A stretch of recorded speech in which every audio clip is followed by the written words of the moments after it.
Je l'ai dit, je l'ai écrit, je suis parfaitement conscient, en voyageant un peu à travers le monde, que nous vivons dans un climat anxiogène et que beaucoup d'hommes, beaucoup de femmes, aussi beaucoup de frères et sœurs éprouvent une certaine angoisse, une certaine inquiétude. Nous vivons, qu'on le veuille ou non, dans un climat de peur. J'ai entendu cette semaine, je ne vais pas vérifier si c'est vrai, mais quelqu'un a dit, ou quelqu'un a écrit, que depuis 1945, il n'y a jamais eu autant de conflits armés dans le monde qu'aujourd'hui.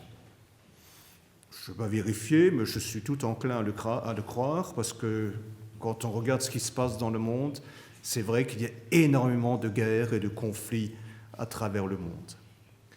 Et cela suscite évidemment de l'inquiétude, et cette peur que les conflits se développent est tout à fait légitime et tout à fait compréhensible. Beaucoup d'hommes, de femmes sont inquiets sur l'avenir de la planète, sur le changement de climat. Alors c'est un sujet très discuté. Pour nous, ici, dans nos latitudes, on se rend compte, oui, le changement climatique, de temps en temps, il y a des phénomènes extrêmes et ça provoque des catastrophes, mais je peux vous assurer que dans d'autres parties du monde, ce phénomène du changement climatique, du réchauffement, appelez ça comme vous voulez, ça se traduit très concrètement dans la vie quotidienne. Pour eux, ce n'est pas de temps en temps il y a une inondation, c'est toute leur vie et tout leur avenir qui est menacé. Je ne vais pas rentrer dans les détails maintenant, mais je vous assure, c'est une réalité très concrète pour beaucoup d'hommes, de femmes, aussi pour beaucoup de nos frères et sœurs dans le monde. Et ils sont inquiets en disant, mais qu'est-ce qu'on va devenir ? Beaucoup de gens sont inquiets à cause du changement de la société en disant, mais où nous conduit cette société ? Ils sont inquiets pour l'avenir de leurs enfants, de leurs petits-enfants. Là aussi, quelque chose qu'on peut très bien comprendre. Je pense à tous ces gens, à tous nos frères et sœurs qui ont eu des résultats d'analyse médicale et qui ont peur de l'avenir.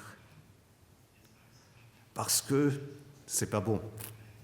Et l'avenir ne s'annonce pas bien. Et ils sont nombreux aussi, ceux-là. Je ne cite là que quelques éléments. Et véritablement, il y a, on le sent très nettement, une certaine anxiété, une certaine angoisse qui se fait jour et qui s'exprime de différentes façons. Et la seule réaction intelligente que nous puissions avoir, c'est de venir chez notre Dieu, de venir chez notre Seigneur Jésus et de lui faire part de ses craintes, de lui soumettre nos soucis et de nous en remettre à lui.